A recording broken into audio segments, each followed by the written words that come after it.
Hai, selamat pagi. Ketemu lagi dengan Rudi Langitan dalam Inspirasi 5 Menit. Sahabat, tadinya saya pikir dengan bekerja di rumah atau work from home akan membawa kita semua jauh lebih happy atau bahagia dibandingkan bekerja dari kantor. Kita memiliki waktu luang yang banyak di rumah, lebih bebas, tidak stres di jalan. Ternyata work from home malah membuat persoalan baru, yaitu meningkatnya persoalan kesehatan mental, meningkatnya pertikaian atau percekcokan keluarga, bahkan tingkat kematian kardiovaskular selama bekerja di rumah lebih tinggi atau lebih berisiko dibandingkan bekerja di kantor. Work from home membawa kita jauh lebih sibuk dengan loading pekerjaan dan meeting yang lebih banyak. Tambah stres deh jadinya.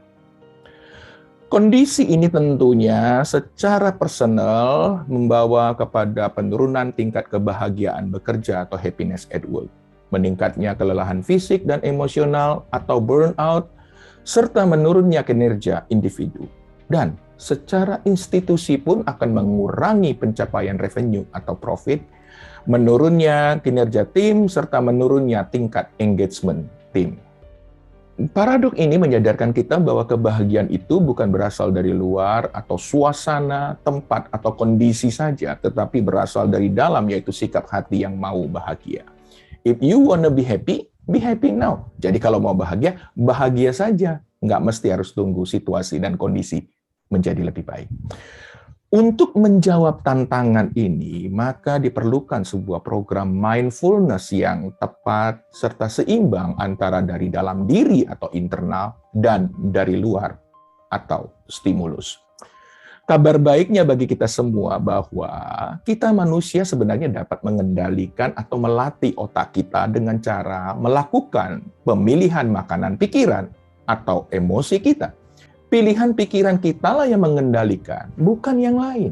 Di tengah dunia yang kelimpahan informasi dan data atau infodemi, dan cepatnya informasi memang menuntut kita untuk memilih agar fokus pada apa yang baik, tepat, dan efektif. Kita ini banyak terjebak untuk multitasking yang kemudian membuat kita tidak efektif dan malah burnout. Ada dua keterampilan yang harus kita miliki, sahabat. Yang pertama yaitu bagaimana kita harus pintar memilih makanan pikiran berupa informasi yang masuk ke dalam pikiran kita. Pilihlah makanan pikiran yang baik serta membangun hidup kita dan karir kita. Tidak semua info dan data yang berseliweran, khususnya di sosial media, untuk kita konsumsi dan olah dalam otak kita. Yang kedua, kita harus memilih dalam mengelola fokus dan kesadaran kita. Fokus adalah kemampuan untuk berkonsentrasi penuh pada hal yang baik yang sedang kita lakukan saat ini.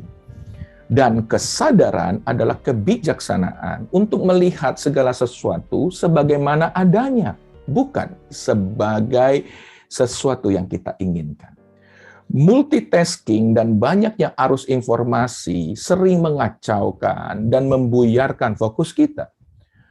Fokuslah pada hari ini, pada tantangan yang kita sedang hadapi. Jangan biarkan pikiran kita melayang ke tempat lain atau ke negeri entah berantah.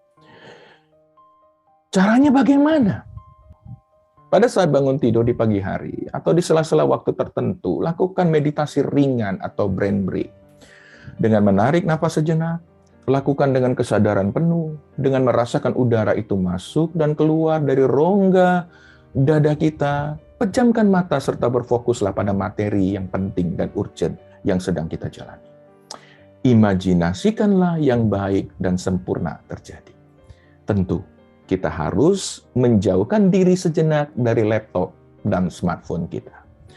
Hal-hal ini dapat mengembalikan kesegaran otak kita dan mengembalikan kebahagiaan dan kesadaran diri kita. Sehingga kita dapat memilih alternatif solusi dari masalah yang sedang kita hadapi. Bahkan dengan terapi mindfulness ini, kita dapat mengelola respon-respon serta memilih reaksi dalam menanggapi stimulus dari luar. Selamat mencoba, salam Jos Gandos, jadilah pribadi yang top marko top, uhui, thank you.